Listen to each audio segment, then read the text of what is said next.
Vous êtes sur France 24 et vous avez raison. Bienvenue dans votre journal de l'Afrique. À la une ce soir, des policiers congolais aux mains des rebelles du M23 vus sur le port de Goma ce dimanche. L'insécurité est toujours présente dans la ville où un groupe de jeunes hommes ont été retrouvés morts.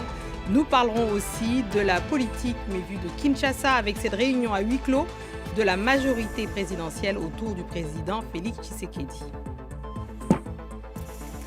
Nous irons aussi en Guinée où les mouvements de soutien au président de la transition se multiplient dans le pays. Ils étaient plusieurs milliers ce samedi à se mobiliser pour une candidature éventuelle du général Doumbouya à la présidentielle alors que la charte de la transition l'interdit. À la une aussi, la suspension du sport national au Sénégal, je veux dire la lutte après la mort d'un fan quelques jours suite à un combat. Une décision qui divise car le sport est très populaire et de plus en plus en pleine croissance dans la capitale sénégalaise. On ouvre ce journal par des images de policiers congolais arrivés sur le port de Goma ce dimanche après avoir traversé le lac Kivu depuis Bukavu, deux villes sous le contrôle des rebelles du M23 soutenus par le Rwanda. L'insécurité est toujours présente dans la ville où un groupe de jeunes hommes ont été retrouvés morts dans l'ouest de la ville. Des précisions de notre envoyée spéciale à Kinshasa, Catherine Norris-Trent. Le M23 déclare que les policiers arrivant par bateau de Bukavu avaient rejoint leur mouvement volontairement.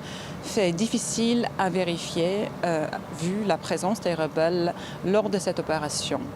Les policiers ont été emmenés dans des camions au stade de l'unité de Goma et ont été informés par le M23 qui seraient envoyés ensuite pour une formation idéologique avant de reprendre le travail. Le M23 affirme que quelques 2000 policiers ainsi que de nombreux anciens soldats des FARDC ont rejoint leur rang. Certains des policiers qui sont arrivés à Goma dimanche ont parlé ouvertement à notre camarade. Nous sommes venus de Bukavu avec nos uniformes. Nous sommes des policiers et travaillons à Bukavu. On nous a dit de venir ici pour une formation idéologique. C'est pour cela que nous sommes réunis.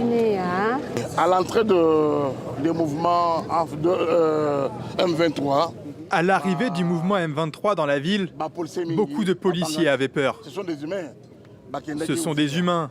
Ils sont partis. Mais pour ceux qui sont restés, nous avons reçu un communiqué. Des chefs de quartier ont appelé les policiers à rejoindre le mouvement.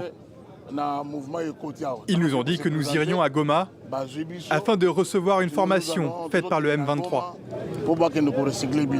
C'est ainsi que Toujours à Goma, des images circulent montrant les corps d'une dizaine de jeunes hommes qui semblent avoir été abattus par balles.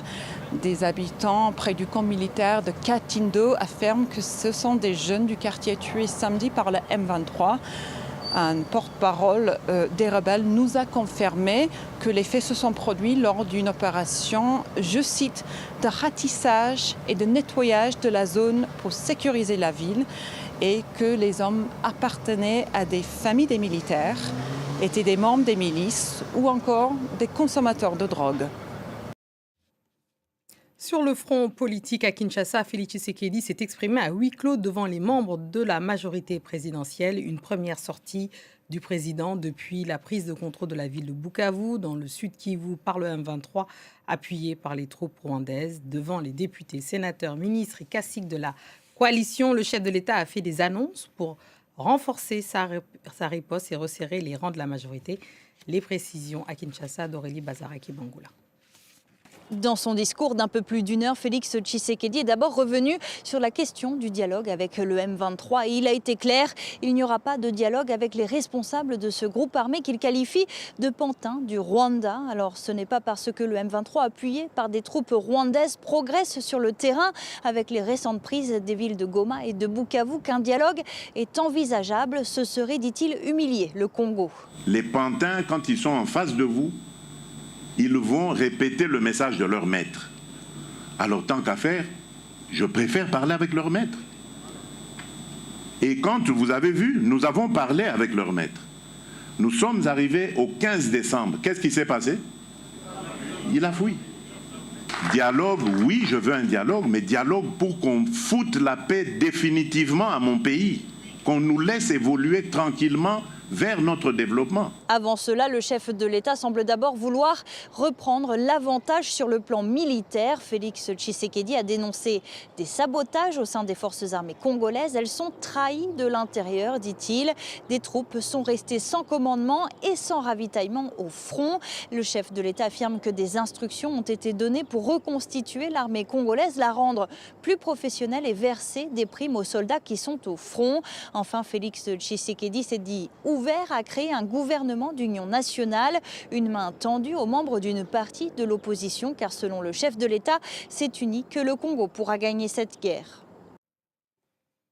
On passe à la crise politique soudanaise. Après plusieurs heures de silence, les forces de soutien rapide, les FSR, et leurs alliés ont finalement signé à Nairobi dans la nuit de samedi à dimanche une charte politique.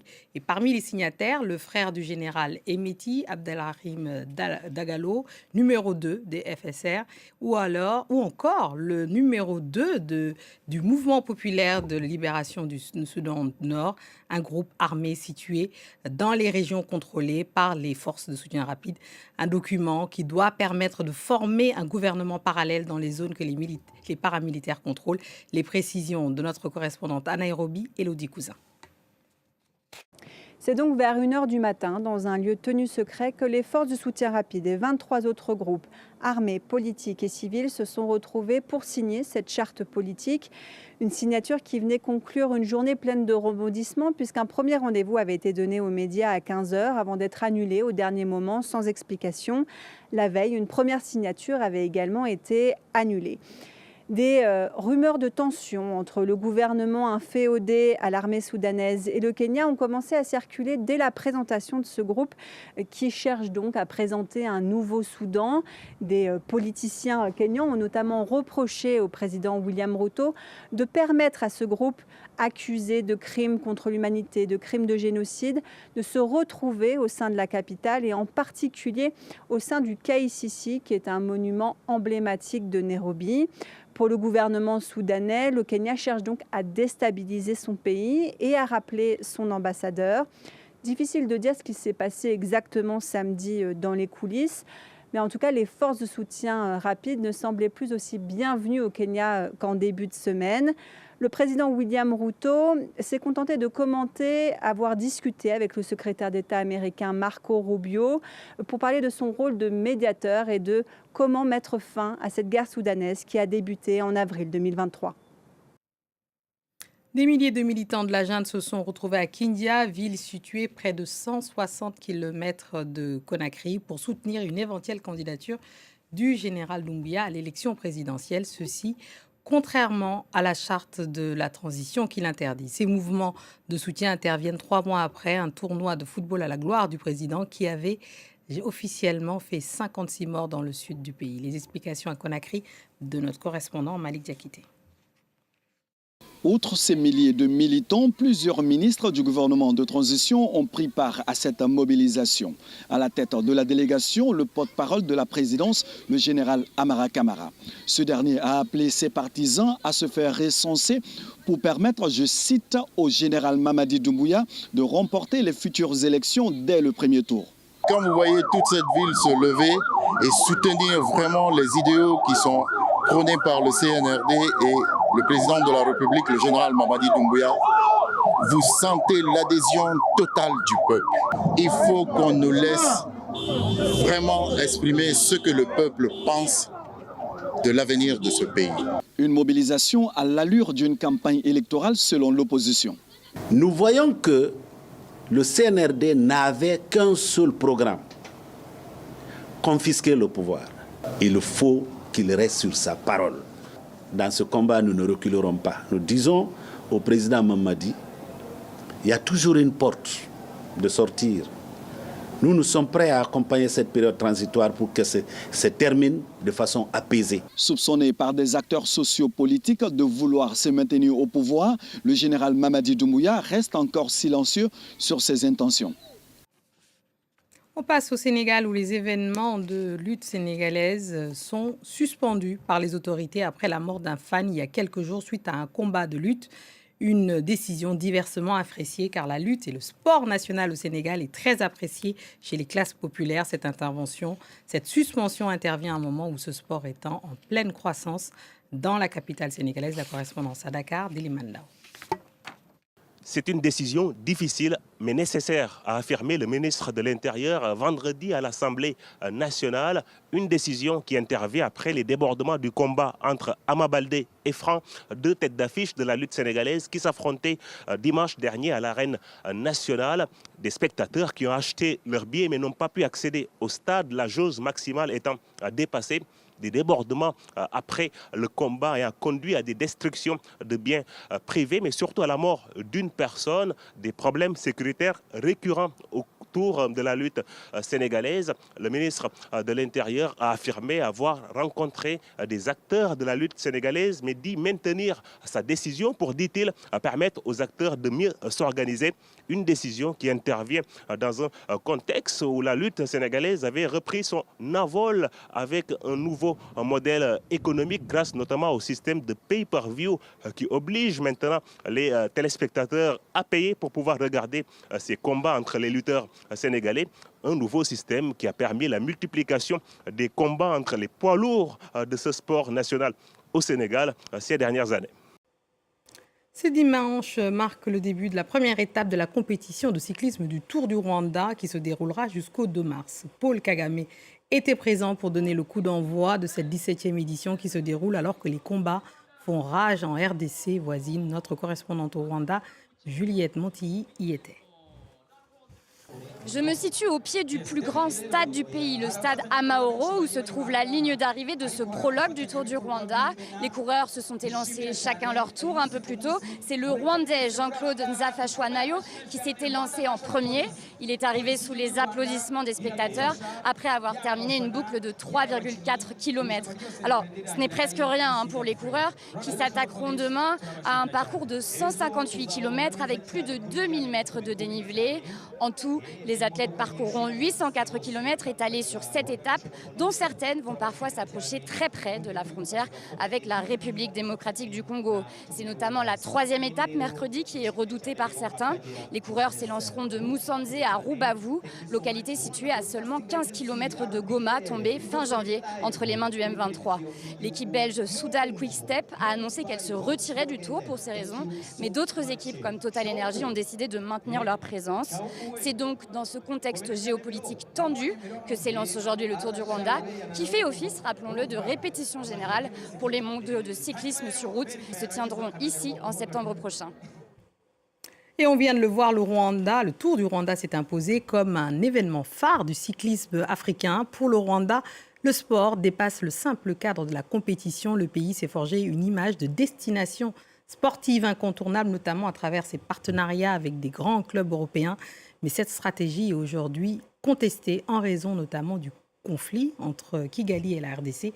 Et pour en parler, on reçoit Karim Baldé, journaliste sportif indépendant. Karim, bonsoir et bienvenue. Bonsoir. Le Rwanda a réussi à imposer son image dans le monde du sport, notamment dans le cyclisme, on l'a vu. Comment ce soft power sportif façonne-t-il la perception du pays sur la scène internationale ? Pour tout pays, le sport permet d'arranger son image, d'avoir une meilleure image à l'étranger. On le voit notamment avec des pays comme l'Arabie Saoudite, par exemple, qui a beaucoup investi dans le sport, le Qatar aussi, et donc c'est également le cas du Rwanda. Et le Rwanda avait commencé avec le Tour cycliste du Rwanda qui s'était lancé aujourd'hui, créé en 88, devenu compétition UCI, donc compétition officielle majeure en 2009. Et donc là, c'était plus sur une vision continentale, on va dire, avec une portée continentale. Et puis ensuite, ils se sont projetés à l'international. Alors il y a la Basketball Africa League également, la Ligue africaine de basketball, qui réunit les meilleures franchises du continent créées avec la NBA et dont les phases finales se sont déroulées ces dernières années à Kigali. Et puis ensuite, ils se sont projetés à l'international avec les mondiaux de cyclisme. Et d'ailleurs, le président de l'UCI, de l'Union cycliste internationale, était présent à Kigali, donc c'est pour montrer aussi que circuler, il n'y a rien à voir pour l'instant par rapport à ce qui se passe en République démocratique du Congo. Et puis la Formule 1 qui va peut-être avoir un Grand Prix, donc c'est pour dire à quel point voilà, ils ont cette notion vraiment d'organiser et surtout le message c'est de dire Chez nous, au Rwanda, on sait organiser les événements. C'est pas l'image de l'Afrique qu'on peut avoir un peu organisation olé olé. Chez nous, vous allez voir, c'est carré. Effectivement, c'est vrai qu'à chaque fois qu'il y a des événements au Rwanda, c'est carré. Donc vraiment, c'est devenu une destination sportive incontournable sur le continent africain. Néanmoins, la RDC accuse Kigali d'utiliser le sport pour masquer ses implications dans le conflit avec les rebelles du M23. Pensez-vous que les critiques adressées au club, on pense au PSG d'ailleurs, qui a Visit Rwanda et Arsenal, pourraient réellement affecter les partenariats avec le Rwanda? Est-ce que ça peut fonctionner, ça? Pas pour l'instant, mais le sport a un véritable impact. Déjà, pour donner le contexte sur ce sponsoring de Visit Rwanda, donc de l'office de tourisme du pays, donc il s'affiche sur les maillots de 3 grands clubs, le Paris Saint-Germain, Arsenal, le club fétiche de Paul Kagame, et le Bayern Munich. 3 clubs qui jouent la Ligue des Champions européenne, la compétition de clubs la plus vue au monde.